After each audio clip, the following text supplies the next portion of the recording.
Hello and welcome. तो दोस्तों, आपको मालूम है आज GS paper one paper two का एग्जाम हुआ, मेंस 2020। तो जीएस पेपर वन में ज्योग्राफी से 10 सवाल आए हैं। 8 सवाल आए हैं 100 नंबर के। तो जाहिर सी बात है, वो 8 सवाल का क्या सोल्यूशन होना चाहिए, पेपर का लेवल कैसा था। तो आइए ज्योग्राफी के उन 8 सवाल को हम डिस्कस करेंगे। कुछ सोल्यूशन कैसा होना चाहिए उसकी तरफ भी रोशनी दी जाएगी। एंड कैसा पेपर रहा, इन सभी टॉपिक्स पर आज हम चर्चा करने वाले हैं। तो दोस्तों, जैसा आप जानते हैं, अनअकैडमी इंडिया का लार्जेस्ट लर्निंग प्लेटफॉर्म है। यहाँ पर आपको मिलते हैं daily live classes, structured courses, live test and quizzes, और साथ साथ आपको मिलता है इनका अनलिमिटेड एक्सेस। तो करना क्या है, जल्दी से जाइए अनअकैडमी लर्निंग ऐप डाउनलोड कीजिए प्ले स्टोर, ऐप स्टोर, जैसे भी आप यूजर हैं उसके अनुसार। तो जो दोस्त मुझसे पहली बार जुड़ रहे हैं उनके लिए, मेरा नाम किंजल चौधरी है। मैंने यूपीसी सिविल सर्विस एग्जाम में इंटरव्यू दिया है, 5 बार मेंस दिया है। इसके सिवा अब तक थाउजेंड्स ऑफ स्टूडेंट्स को अक्रॉस इंडिया मैंने मेंटर किया है। तो ये मेरी प्रोफाइल है, जब भी अनअकैडमी पर आए यहाँ पर मुझे फॉलो जरूर करें। इसके सिवा ये मेरा टेलीग्राम चैनल है, जितनी भी पीडीएफ होती है मैं यहाँ पे आपके साथ शेयर कर दूंगा। तो दोस्तों, अनअकैडमी में अगर आप देखें तो यूपीएससी सीएससी कैटेगरी में इंडिया के 100+ टॉप एजुकेटर्स हैं, और इनके द्वारा बनाया गया है मोर देन 16,000 कोर्सेज। ये सारे कोर्सेज आपको अवेलेबल हो जाएंगे अगर आप अनअकैडमी सब्सक्राइब करें। जो सब्सक्रिप्शन कॉस्ट है, 1 साल की प्लस सब्सक्रिप्शन की है 49,500 रुपीज़, 2 साल की है 72,000 रुपीज़, 3 साल की है 90,000 रुपीज़। और जब आप कोड KC10 यूज़ करते हैं तो आपको मेरी मेंटरशिप भी मिलती है 1 साल या उससे अधिक के पैकेज में, और साथ ही साथ 10% डिस्काउंट भी मिलता है। तो 1 साल की कॉस्ट है 44,550 रुपीज़, 2 साल की 64,800 रुपये, 3 साल की 81,000 रुपये। दोस्तों, अगर आप आइकनिक सब्सक्रिप्शन लें तो ये वन स्टॉप सोल्यूशन है। इसमें आपके सारे नीड्स इस एग्जाम के लुक्ड आफ्टर हो जाएंगे, इनका ध्यान रख लिया जाएगा। तो आइकनिक सब्सक्रिप्शन में आपको एक पर्सनल कोच मिलते हैं, mains test series with evaluation मिलती है, स्टडी प्लानर मिलते हैं, आंसर राइटिंग के लिए बूस्टर सेशंस भी मिलते हैं, हाई इंटेंसिटी वर्कशॉप्स होते हैं, आंसर राइटिंग की डेली प्रैक्टिस होती है। इसके सिवा डेली करंट अफेयर्स का कंटेंट भी आपको मिलता है। तो आप ऑलरेडी अगर एग्जिस्टिंग प्लस यूजर है तो आप अपग्रेड भी कर सकते हैं इस पर। इसकी प्राइस जल्दी हाइक भी होने वाली है। तो इस वक्त जो प्राइसिंग है आइकनिक सब्सक्रिप्शन की, 1 साल की है 69,500 रुपीज़, 2 साल की 1,60,000 रुपये, 3 साल की 1,41,000 रुपये।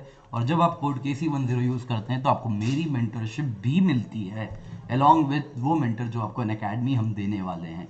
तो दोनों मेंटर्स आपके साथ रहेंगे। तो KC10 कोड यूज़ करने पे 10% डिस्काउंट मिलता है। 1 साल की कॉस्ट हो जाती है 62,550 रुपीज़, 2 साल की 96,300 रुपीज़, 3 साल की 1,26,900 रुपये। दोस्तों, अगर आप ऑप्शनल सब्सक्रिप्शन लें तो after using the code KC10 यानी 10% डिस्काउंट के बाद कॉस्ट हो जाती है 1 साल की 24,750 रुपये, 2 साल की 36,000 रुपये, 3 साल की 45,000 रुपये। दोस्तों, बस 6 महीने रह रहे हैं प्रीलिम्स में, 27 जून को प्रीलिम्स है। तो इसलिए हमने बहुत सारे बैचेस स्टार्ट किए हैं। ये 6 महीने के बैचेस हैं जिनका फोकस है आपसे बस और बस प्रीलिम्स के लिए तैयारी करवाना और प्रीलिम्स क्लियर करवाना। वैसे ही 2022-2023 प्रीलिम्स मेंस इंटरव्यू को टारगेट करते हुए भी बैचेस स्टार्ट हो चुके हैं। ये सारे बैचेस अगर आप देखें तो बाईलिंगुअल, हिंदी और इंग्लिश तीनों भाषाओं में अवेलेबल है। मेरे भी बहुत सारे बैचेस इनमें से चल रहे हैं। तो दोस्तों, अगर आप देखें तो UPSC CSC GS plus optional combo भी अवेलेबल है, और इसमें एडिशनल डिस्काउंट भी आपको मिलता है। तो जीएस इस वक्त 2 प्रकार में अवेलेबल है, प्लस सब्सक्रिप्शन और आइकनिक सब्सक्रिप्शन। तो अगर आप देखें प्लस सब्सक्रिप्शन में ऑप्शनल जीएस आइकनिक सब्सक्रिप्शन में इसकी कॉस्ट है after using the code KC10 1 साल की 88,705 रुपीज़, 2 साल की 1,31,510 रुपीज़, 3 साल की 1,67,220 रुपीज़। अगर आप यूपीएससी सीएससी जीएस का प्लस सब्सक्रिप्शन ले, ऑप्शनल तो प्लस में ही अवेलेबल है, तो इसकी कॉस्ट है 1 साल की 70,103 रुपीज़, 2 साल की 99,680 रुपीज़, 3 साल की 1,21,200 रुपीज़। तो इसके सिवा मुझे प्रोफाइल मेरी फॉलो करेंगे तो बहुत सारा कंटेंट आपको मिलेगा जो कि फ्री ऑफ कॉस्ट अवेलेबल है। Complete environment static current covered है, complete course on oceanography covered है। तो इसको ज़रूर देखें। तो जब भी अन अकेडमी पर आएँ, यूज़ द कोड KC10, क्योंकि इससे सिर्फ और सिर्फ 10% ऑफ नहीं मिलता, आपको बेस्ट मेंटरशिप मिलती है, डायरेक्ट हैंड होल्डिंग मिलती है, बेस्ट नोट्स मिलते हैं, और जो गाइडेंस है मेरी वो सारी सब्जेक्ट्स ऑफ GS ऐसे ज्योग्राफी ऑप्शनल को कवर करती है। तो जब भी आए, यूज़ द कोड KC10। तो दोस्तों, अगर हम पेपर ओवरव्यू लें सबसे पहले, तो टोटल अगर हम देखें तो 8 सवाल ज्योग्राफी से आए हैं जीएस पेपर वन में।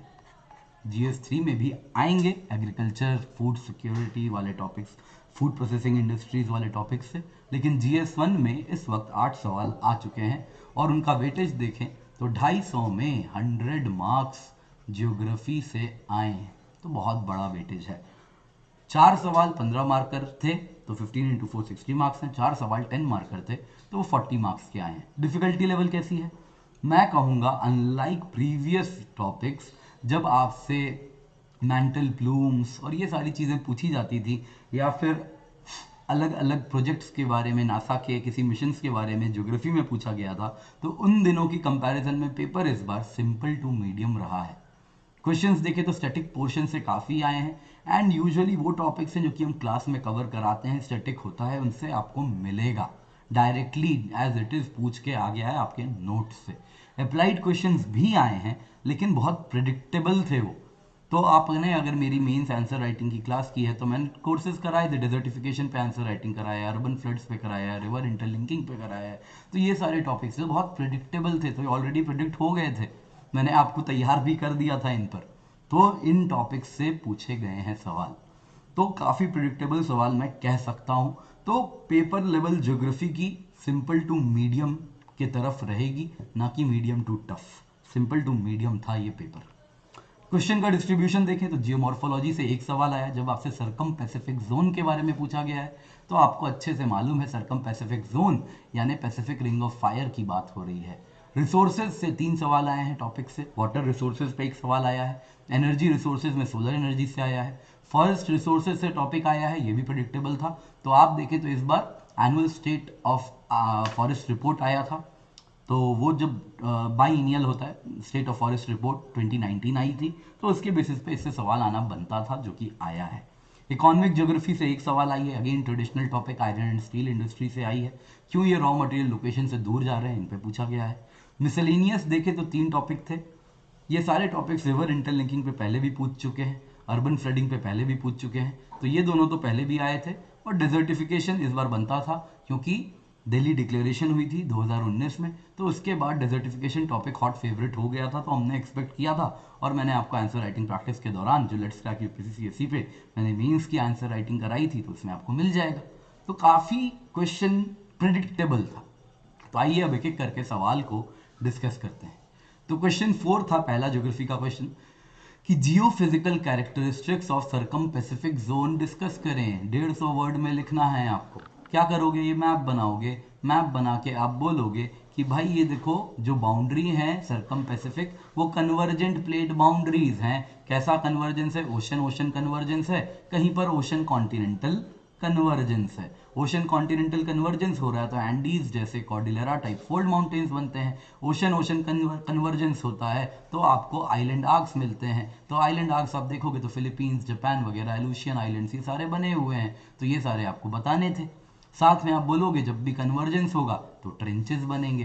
तो बहुत सारे ट्रेंचेस हैं यहाँ पे। आप पोर्टो रिको ट्रेंच के बाद पेरूचिले ट्रेंच की बात करोगे, मरियाना ट्रेंच की बात करोगे, वॉल्केनिक आइलैंड आर्क्स बताओगे, आपका कहानी हो गई। इतनी ही तो सवाल थी, 150 वर्ड, इससे ज़्यादा आप खत्म हो जाएगा, ज़्यादा लिख ही नहीं सकते। तो कितना सिंपल सवाल आया है। मतलब अभी जो जस्ट बिगिनर्स के लिए मैंने एनसीईआरटी वाला कोर्स कराया है उसमें भी उनको भी अगर मैं ये सवाल दूंगा तो वो कर सकेंगे, क्योंकि उनको भी आइडिया हो गया है। तो कह सकता हूँ बड़ा प्रिडिक्टेबल, बड़ा सिंपल क्वेश्चन था क्वेश्चन नंबर 4। तो इसमें 10 नंबर में अगर आप 7 नंबर जैसा नहीं स्कोर कर रहे हैं तो आप क्राइम कर रहे हैं, क्योंकि आपके कॉम्पिटिटर्स करने वाले हैं। नेक्स्ट अगर हम देखें तो ये सवाल था प्रोसेस ऑफ डिजर्टिफिकेशन की कोई क्लाइमेटिक बाउंड्री नहीं है, एग्जाम्पल के साथ जस्टिफाई करें। मरुस्थलीकरण के प्रक्रम की जलवायु सीमाएं नहीं होती, उदाहरण सहित औचित्य सिद्ध कीजिए। तो बेसिकली आपसे पूछा जा रहा है डेजर्टिफिकेशन अगर आपको मालूम है क्या होता है तो आप ये आंसर कर दोगे।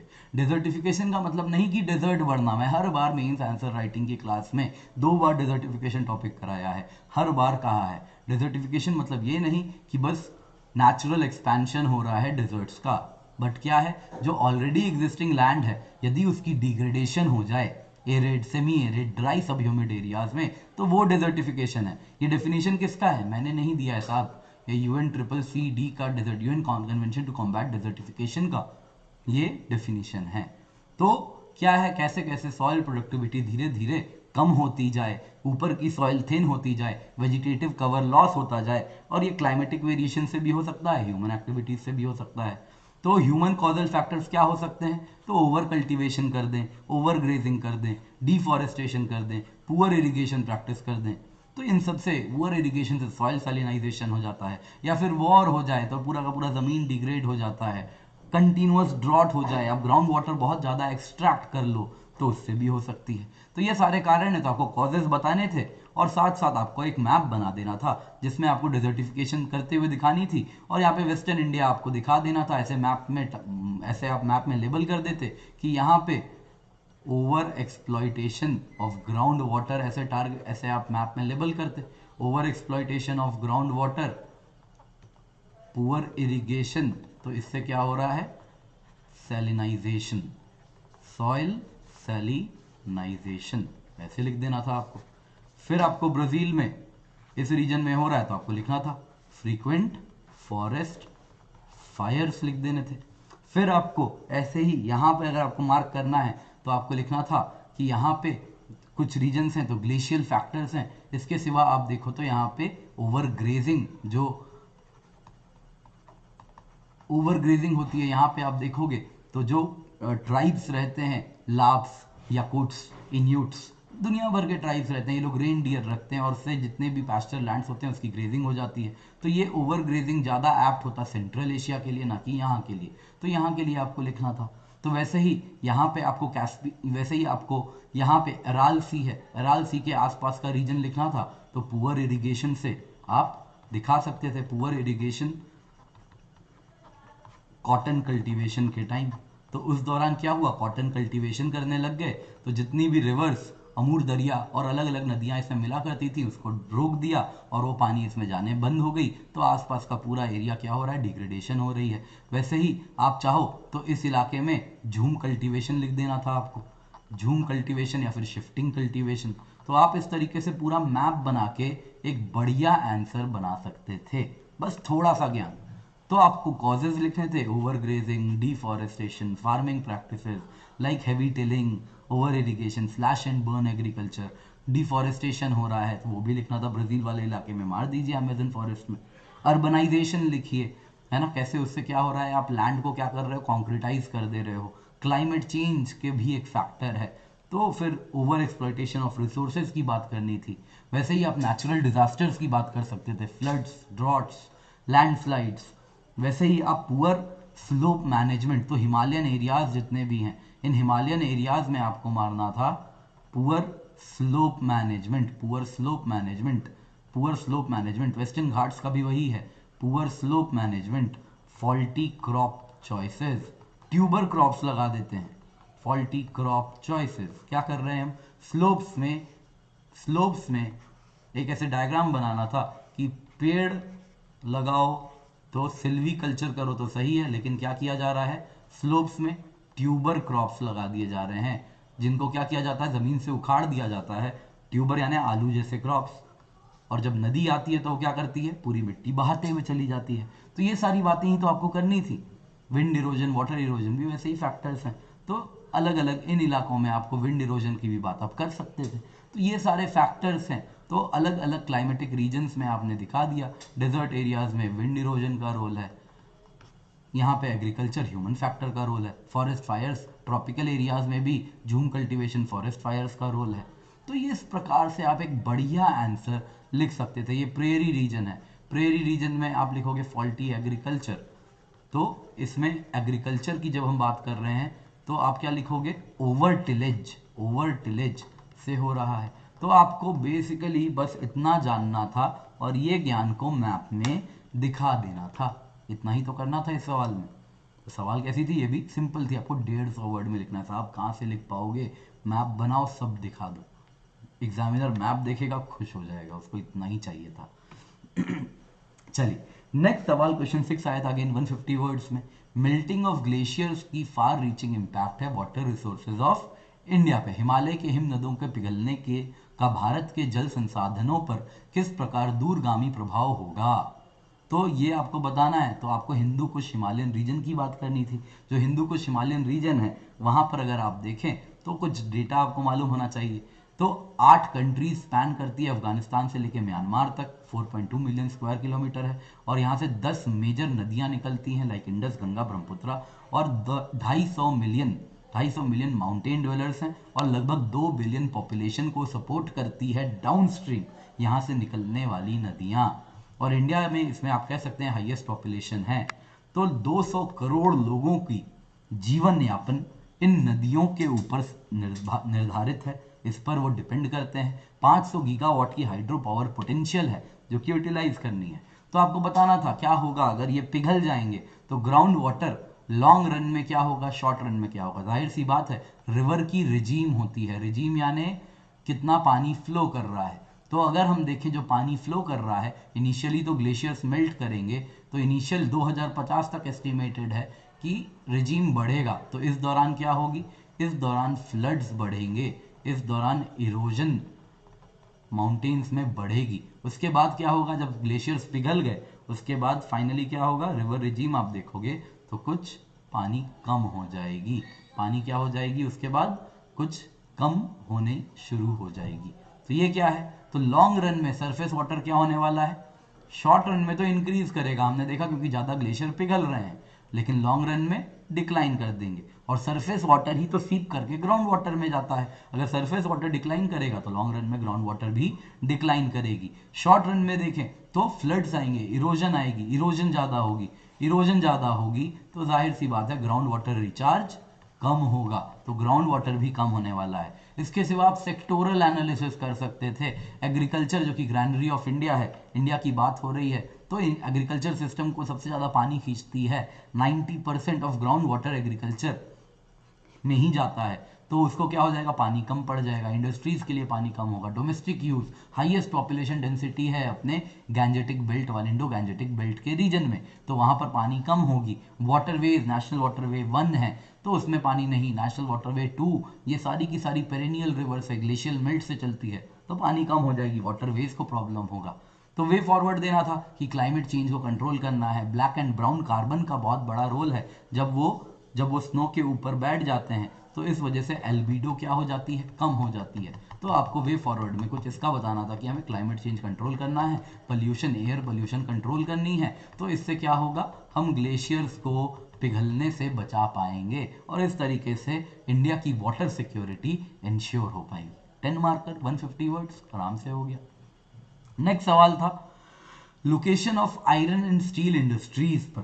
तो सवाल अगर आप देखें, account for the present location of iron and steel industries away from the source of raw material by giving examples। वर्तमान में लौह एवं इस्पात उद्योगों की कच्चे माल के स्रोत से दूर स्थिति का उदाहरणों सहित कारण बताएं। क्या कारण है भाई, कि देखिए, तो सबसे पहले आपको ट्रेडिशनल इंडस्ट्रीज बताने होंगे। तो traditionally iron industry 2 raw material पे डिपेंड करती है। पहला रॉ मटेरियल है कोल, दूसरा रॉ मटेरियल है आयरन ओर। इसके सिवा डोलोमाइट वगैरह भी चाहिए होता है, बट कम मात्रा में, उतना कुकिंग कोल, डोलोमाइट, बहुत सारी लाइमस्टोन, बहुत सारी चीज़ें चाहिए, लेकिन मेजरली ये 2 रॉ मटेरियल हैं। और आयरन एंड स्टील इंडस्ट्री एक वेट लूजिंग इंडस्ट्री है, तो इस वजह से आयरन एंड स्टील प्लांट का जो ट्रेडिशनल लोकेशन है वो close to the source of raw material होता है। ये वेबर का ट्रायंगल मॉडल है इंडस्ट्रियल लोकेशन का, तो आपको ये बनाना था एक डायग्राम। उसके बाद आपको कहना था कि ट्रेडिशनल वेट लूजिंग इंडस्ट्री है आयरन एंड स्टील, तो ट्रेडिशनली रॉ मटेरियल के क्लोज होनी चाहिए। यहाँ पे एग्जांपल दे देने थे, छोटा नागपुर बेल्ट ऑफ इंडिया, जितने भी हैं आपको जमशेदपुर, बोकारो, जो भी याद आ जाए, राउरकेला, वो सब आप लिख दोगे और कह दोगे कि हाँ भाई देखिए closer to the raw material location है। फिर आप आते हैं अगले पार्ट में। हाउएवर आज के टाइम में टेक्नोलॉजी बदल रही है, ट्रांसपोर्टेशन एफिशिएंसी बदल रही है, इसलिए नए iron and steel plant no longer are dependent upon coal and iron ore like they used to be. तो अब आपको बताना था नए नए क्या चेंजेस आ रहे हैं और नए आयरन एंड स्टील प्लांट्स क्या हो रहे हैं। तो आपको बताना था टेक्नोलॉजी बदली है, तो मिनी स्टील प्लांट्स बहुत ज़्यादा उभर चुके हैं। तो mini steel plant scrap iron पे, स्क्रैप स्टील पर निर्भर करते हैं और उसी को रिसाइकल करते हैं। तो mini steel plants Jodhpur, Jaipur, Bhopal, Jabalpur, Kanpur, Pune, तो छोटे छोटे इलाकों में आपको देखने मिलेगा। तो ये क्या करते हैं, मार्केट के क्लोज है, क्योंकि मार्केट क्या हो गया है, वहीं पे सबसे ज़्यादा रॉ तो वहीं पर सबसे ज़्यादा स्क्रैप स्टील मिलता है, तो दूर क्यों लेके जाना, वहीं पे मार्केट में कंज्यूम भी हो जाएगा, तो वहीं पे रिसाइकल हो जाती है। तो mini steel plant using electric furnace technology की बात करनी थी आपको। नेक्स्ट टेक्नोलॉजिकल चेंजेस क्या हुआ है, कोल अब उतना ज़्यादा एनर्जी की तरह हीटिंग के लिए यूज़ नहीं किया जाता है। कोकिंग कोल का तो भाई कोई ऑल्टरनेटिव नहीं है। क्यों कोकिंग कोल की क्या ज़रूरत होती है, आयरन ऑक्साइड को रिड्यूसिंग एजेंट की तरह काम करता है और ये carbon monoxide plus carbon dioxide बनाता है, तो स्टील आपको मिल जाती है, प्योर आयरन आपको मिल जाता है। तो कोकिंग कोल की तो ऑल्टरनेटिव नहीं है, लेकिन coal is no longer used as the sole energy, heating के लिए इस्तेमाल नहीं होती है। तो इस वजह से आजकल क्या हो गया, गैस बेस्ड प्लांट्स आ गए हैं, हाइड्रो इलेक्ट्रिसिटी बेस्ड फर्नेसेस हो गए हैं। तो सालिम स्टील प्लांट है तमिलनाडु में, तो ये किस पर निर्भर करता है, मेथुर डैम से हाइड्रो इलेक्ट्रिसिटी मिलती है। वैसे ही देखिए यूएसए में ट्रेडिशनली इंडस्ट्रीज हुआ करती थी पिट्सबर्ग में, आज के टाइम में ग्रेट लेक्स रीजन में शिफ्ट हो चुकी हैं।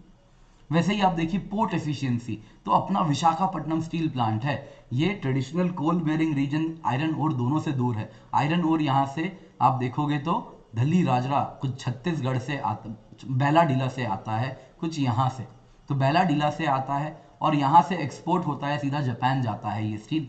तो पोर्ट एफिशिएंसी बहुत इंपॉर्टेंट हो गई। तो इंडिया में Visakhapatnam, global example Japanese steel mills.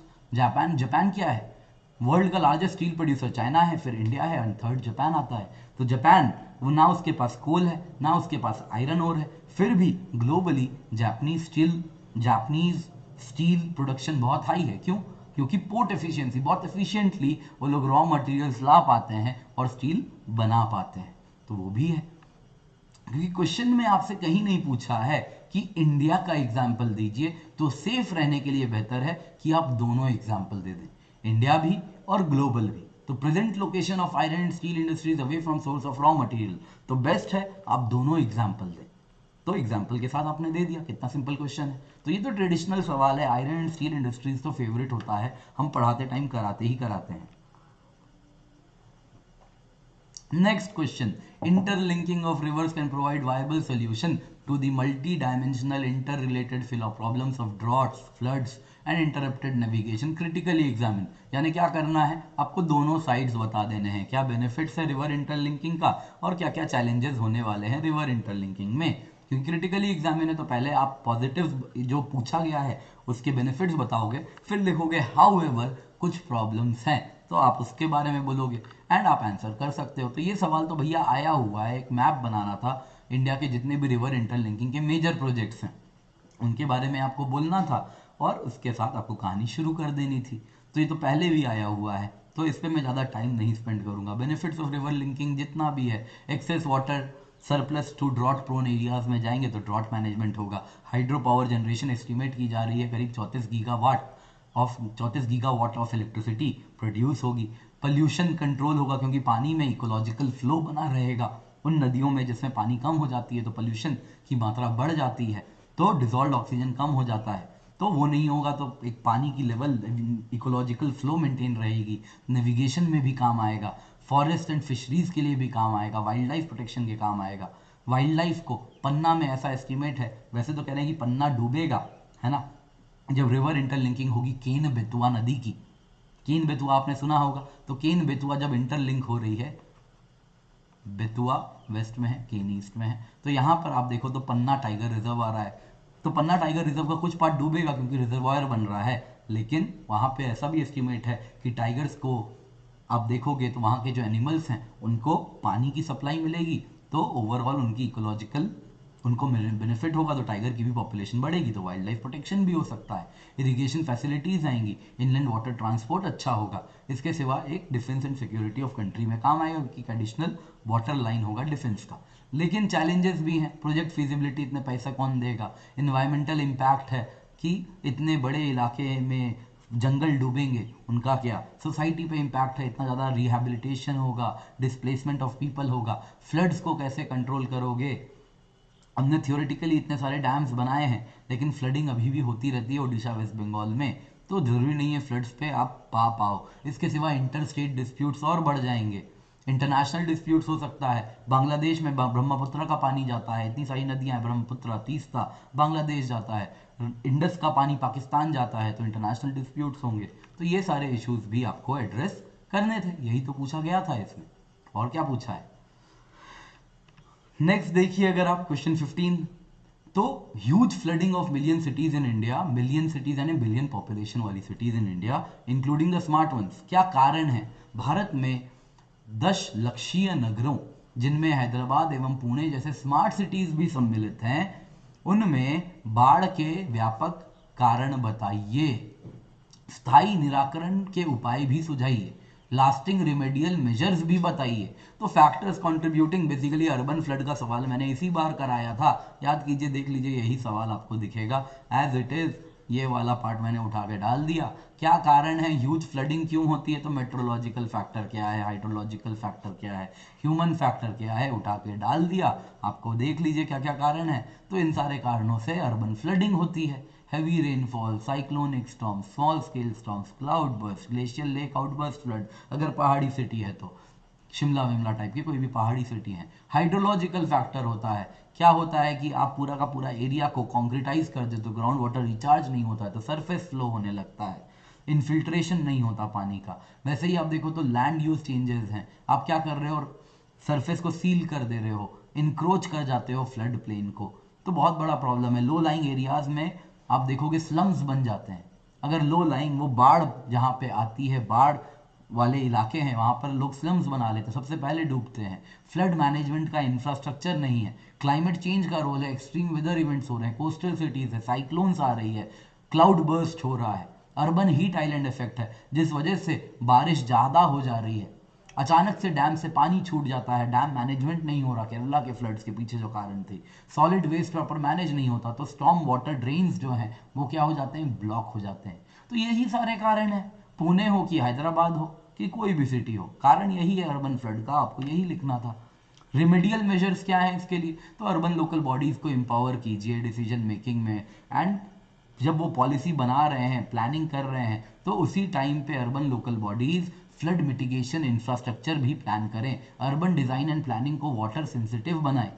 वैसे ही आप क्या करें, सिटी मास्टर प्लान्स को उसके अनुसार बनाएं, एंटी इंक्रोचमेंट लॉज रखें कि लो लाइंग एरियाज में स्लम्स ना बने, तो इसके लिए अफोर्डेबल हाउसिंग की तरफ मूव करें। स्पॉन सिटीज का कंसेप्ट है, चाइनीज मॉडल है, उसकी बात यहाँ पर होनी चाहिए थी। एम्स्टरडैम का room for the river model है, केरला फ्लड्स के बाद सीखने गए थे, तो उसकी बात यहाँ पर होनी चाहिए थी। अर्बन एफॉरेस्टेशन कीजिए, नगर वन स्कीम है, उसकी बात होनी चाहिए थी। अर्बन फॉरेस्ट होगा तो ग्राउंड वाटर रिचार्ज होगा, सरफेस फ्लो कम होगी। वेटलैंड रिस्टोरेशन की बात कीजिए, चेन्नई फ्लड से हमने सीखा है, उसकी बात होनी चाहिए थी। टाइमली प्रिडिक्शन होना चाहिए, लो लाइंग एरियाज का आइडेंटिफिकेशन एंड लोगों को टाइमली इवैक्यूएशन कर लेना चाहिए, उसकी बात कीजिए। स्टॉर्म ड्रेनेज, मुंबई फ्लड से सीखा था हमने, स्टॉर्म ड्रेनेज को क्या कीजिए, रूटीन क्लीनिंग कीजिए मॉनसून के पहले, तो ये सारी बातें होनी चाहिए थी। तो यही लास्टिंग सोल्यूशन है, और कुछ तो आसमान से तो टपकेगा नहीं, यही सोल्यूशन है, आपको लिखने थे।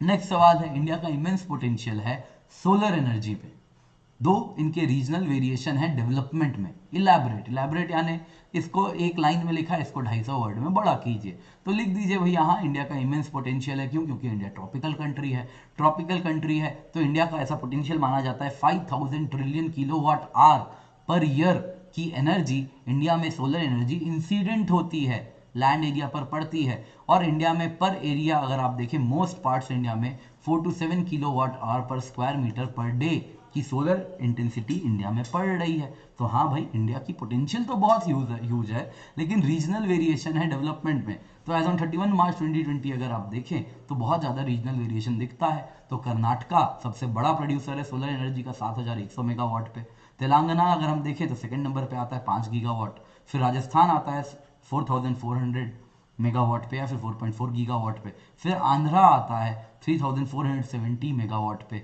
फिर गुजरात आता है 2654 मेगावाट पे। तो नंबर्स आपको रफ भी याद होंगे तो चलेगा, तो आपको यही मैप बनाना था, रीजनल वेरिएशन बतानी थी, और उसके बाद आपको कुछ कॉजेज दे देने थे, क्या कारण है इस रीजनल वेरिएशन का।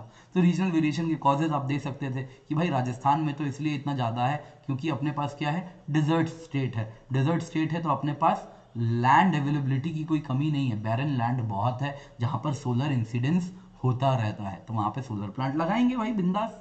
वैसे ही आंध्र प्रदेश, तेलंगाना, गुजरात, कर्नाटका अगर हम देखें तो टेक्नोलॉजिकली इंटेंसिव स्टेट्स हैं, तो यहाँ पर क्या होता है, सोलर के जो पैनल्स हैं वो इजीली अवेलेबल हो जाते हैं। इसके सिवा गवर्नमेंट की पॉलिसीज़ की बात करनी थी आपको कि बहुत सारे स्कीम्स हैं। हाँ, इस वक्त रीजनल वेरिएशन है, लेकिन हम कोशिश कर रहे हैं इन रीजनल वेरिएशंस को आउटगो करने की। तो इसके लिए गवर्नमेंट स्कीम्स हैं, Jawaharlal Nehru national solar mission की बात करनी थी, रूफटॉप स्कीम है, पीएम कुसुम स्कीम है, डिसेंट्रलाइज्ड पावर, सोलर पावर को प्रमोट करने की स्कीम है। तो ये सारी बात करनी थी, आप इलेबोरेट कर दिए 250 वर्ड में, हो गए भाई आंसर।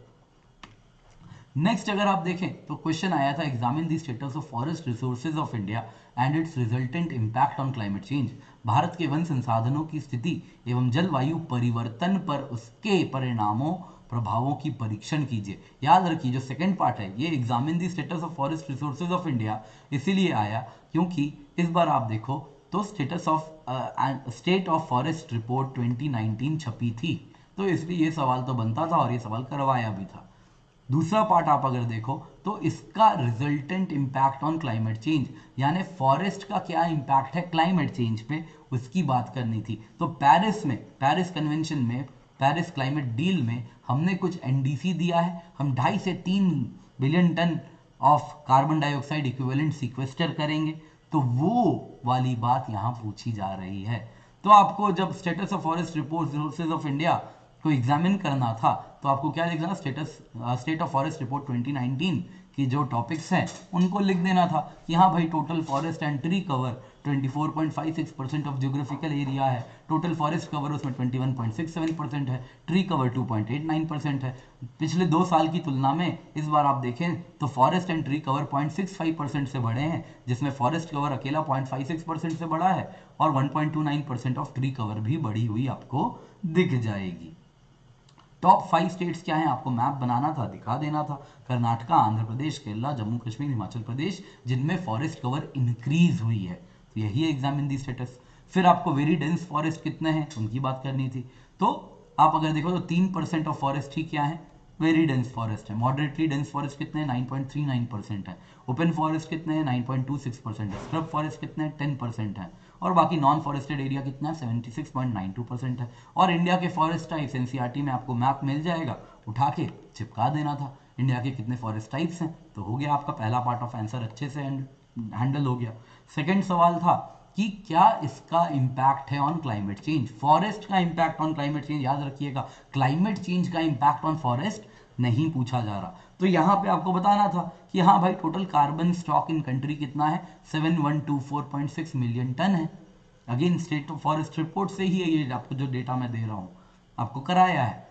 42.6 मिलियन टन से पिछले साल की तुलना में आप अगर देखो तो कार्बन स्टॉक कंट्री की इंक्रीज की है, तो इसकी बात करनी थी आपको। State wise maximum carbon stock कहाँ है, अरुणाचल प्रदेश में, मध्य प्रदेश में, छत्तीसगढ़ में, महाराष्ट्र में, तो ये आपको कैसे दिखाना था, मैप बना के। State wise maximum per hectare carbon stock कहाँ है, सिक्किम, अंडमान निकोबार, जम्मू कश्मीर, हिमाचल, अरुणाचल में, मैप बना के ये दिखा देना था। सॉइल ऑर्गेनिक कार्बन की बात करनी थी, वो largest pool of forest carbon होता है क्योंकि अबव ग्राउंड बायोमास है एंड बिलो ग्राउंड बायोमास भी है, लिटर एंड डेडवुड भी है, तो उसकी भी बात कर लेनी थी। और इसके बाद क्या इम्पैक्ट है फॉरेस्ट का क्लाइमेट चेंज पे, आपको इसकी बात करनी थी। तो आपको कहना था कि भाई जो अगर हम क्लाइमेट चेंज देखें तो इसमें बहुत बड़ा रोल है ग्लोबल एमिशंस का, तो 25% ऑफ ग्लोबल एमिशन सिर्फ लैंड सेक्टर से आती है, और इस 25% की ग्लोबल एमिशंस की यानी 12.5% करीब आप देखो तो फॉरेस्ट से आती है। कहां से आती है, डिफॉरेस्टेशन की वजह से, फॉरेस्ट डिग्रेडेशन की वजह से बनती है। तो यदि हम फॉरेस्ट की डिफॉरेस्टेशन रोक दें, क्योंकि डिफॉरेस्टेशन वाला लकड़ी काटी, वो लकड़ी क्या होगा, ऑब्वियसली वो लकड़ी या तो यूज होगी, और वो जितनी लकड़ी जो डिफॉरेस्ट हो गई वहां पे जो सॉइल ऑर्गेनिक कार्बन है वो धीरे धीरे CO2 एटमॉस्फेयर में रिलीज करने लगेगा, या फिर फॉरेस्ट अपने आप डिग्रेड हो रहा है तो वो सड़ना शुरू होगा और कुछ टाइम में बायोमास में कन्वर्ट होगा और कुछ CO2 जनरेट कर देगा। इसके सिवा फॉरेस्ट क्या करते हैं, कार्बन भी सीक्वेस्टर करते हैं, फोटोसिंथेसिस करते हैं तो CO2 लेते हैं, तो मिटिगेट करते हैं क्लाइमेट चेंज को। इसके सिवा फॉरेस्ट क्या होते हैं, क्लाइमेट नॉर्मलाइजर होते हैं, ड्रॉट्स एंड फ्लड्स को कंट्रोल करते हैं। क्यों, आपको एक डायग्राम बना देना था ऐसे और दिखाना था कि अगर पेड़ रहेगी तो क्या होगा भाई, पेड़ रहेगी तो इस प्रकार से जब बारिश होती है तो ग्राउंड वाटर क्या होता है, रिचार्ज होता है, सरफेस फ्लो क्या होती है, कम हो जाती है, सरफेस फ्लो कम हो जाती है। तो आप एक ऐसा डायग्राम जो मैं हमेशा मेंस आंसर राइटिंग के दौरान बनवाता था कि पेड़ के वजह से ग्राउंड वाटर इंक्रीज होगी और surface flow, surface run off कम होगा, एक ऐसा डायग्राम आप बना सकते थे। विदाउट फॉरेस्ट क्या होगा, यहां पर आपको एक पेड़ बना देना था, यहां पर आपको एक पेड़ बना देना था, ये क्या है, इनफिल्ट्रेशन या फिर ग्राउंड वाटर रिचार्ज, ये क्या है, surface run of, surface run of. और एक आपको बनाना था डायग्राम विदाउट पेड़, जब विदाउट ट्री डायग्राम बनाओगे तो विदाउट ट्री आप ऐसे कटा हुआ एक पेड़ बना दो, पेड़ कटा हुआ बना दो, और ये कटा हुआ पेड़ है, यहाँ पे लिख दो डिफॉरेस्टेशन, नीचे लेबल कर दो डिफॉरेस्टेशन हो गया तो क्या होगा, ग्राउंड वाटर रिचार्ज अब क्या होगी, कम हो जाएगी, ग्राउंड वाटर रिचार्ज कम हो जाएगी और सरफेस फ्लो का एरो मोटा हो गया, यानी सरफेस फ्लो क्या हो गया, सरफेस रन ऑफ बढ़ गई। तो ये डायग्राम जाता है इसमें। फिर आप देखो तो ये अर्बन हीट आइलैंड्स, नगर उद्यान स्कीम होता है, नगर वन स्कीम अभी आई है, तो प्रधानमंत्री नगर वन स्कीम है, तो अर्बन फॉरेस्ट क्या करते हैं, अर्बन हीट आइलैंड्स को कंट्रोल करते हैं, तो इस वजह से क्लाइमेट को अगेन नॉर्मलाइज करते हैं। मैंग्रोव फॉरेस्ट साइक्लोन से बचाते हैं। तो इस प्रकार से extreme weather events, climate change से साइक्लोन्स बन रहे हैं क्योंकि ओशंस वार्म हो रही है, और मैंग्रोव फॉरेस्ट क्या करते हैं, साइक्लोन से बचाते हैं। तो ये क्या हो गया, impact of forest on climate change. तो इस वजह से इम्पैक्ट भी आपने कवर कर लिया। तो इस तरीके से आप अगर दोस्तों देखें तो आप पूरा का पूरा 8 का 8 सवाल हमने डिस्कस किया, और 8 के 8 सवाल देखिए कितने कम टाइम में हमने डिस्कस कर लिया। तो बहुत सिंपल सवाल थे, बहुत, देखिए ऑब्वियसली आप वहाँ बैठ के एग्जाम कंडीशन में दिए हैं तो थोड़ा अलग होता है, मैं बाद में टाइम लेके बनाया हूँ तो काफ़ी ज़मीन आसमान का अंतर होता है, मैंने भी एग्ज़ाम दिया है, मुझे मालूम है, बट फिर भी मैं कहूँगा पहले की तुलना में ये पेपर रिलेटिवली सिंपल था। एंड सिंपल टफ ऐसी कोई बुरी चीज़ नहीं है, क्योंकि सिंपल सबके लिए टफ हो जाता है, कट ऑफ उसके हिसाब से ऊपर हो जाता है, एंड ऑफ द डे बहुत कॉम्पिटिटिव एग्जाम है ना। तो सिंपल था तो कट ऑफ ज़्यादा जाएगा, एटलीस्ट ज्योग्राफी के बेसिस पे मैं कह रहा हूँ, बाकी हिस्ट्री आपके पास जल्दी ही आ जाएगी, एनालिसिस सोसाइटी की भी एनालिसिस आ जाएगी, तो उसके हिसाब से पेपर 1 दिखेगा। बट ज्योग्राफी पार्ट में कह सकता हूँ कि पहले की तुलना में सिंपल आया है, तो स्टूडेंट्स अच्छा परफॉर्म करेंगे एटलीस्ट ज्योग्राफी पार्ट में, ज्योग्राफी पार्ट में दिक्कत नहीं होगी। तो आई होप आप लोग काफ़ी चीज़ें सीखे हों एंड चीज़ें सीखने मिली हो, एंड इस बार दे रहे हैं तो आगे का पेपर दीजिए, आई होप आप लोग अच्छा परफॉर्म करेंगे, कल भी पेपर है तो अच्छा से दें, अपना बेस्ट दें, मंडे ट्यूसडे जब भी है पेपर्स अभी बहुत सारे बाकी हैं। एंड अगर आप अगले साल दे रहे हैं तो अभी से सीखना शुरू कर दीजिए, मॉडल आपको मैंने हिंट दे दिया है, अब खुद से आंसर राइटिंग शुरू कर दीजिए। तो जब भी अनअकैडमी पर आएंगे क्या करेंगे, KC10 कोड यूज़ करेंगे, क्योंकि इससे आपको बेस्ट मेंटरशिप मिलती है, डायरेक्ट हैंड होल्डिंग मिलती है, कोई ऑफिस स्टाफ नहीं है, आप डायरेक्टली मेरे देख रेख में, मेरी निगरानी में प्रिपरेशन करेंगे, बेस्ट नोट्स मिलेंगे, गाइडेंस जो मेरी है वो सारे सब्जेक्ट्स ऑफ GS, ऐसे एंड ज्योग्राफी ऑप्शनल को कवर करती है। तो मैं आपसे यही उम्मीद करता हूँ जब भी आए use the code KC10। Thank you so much for joining, have a great day.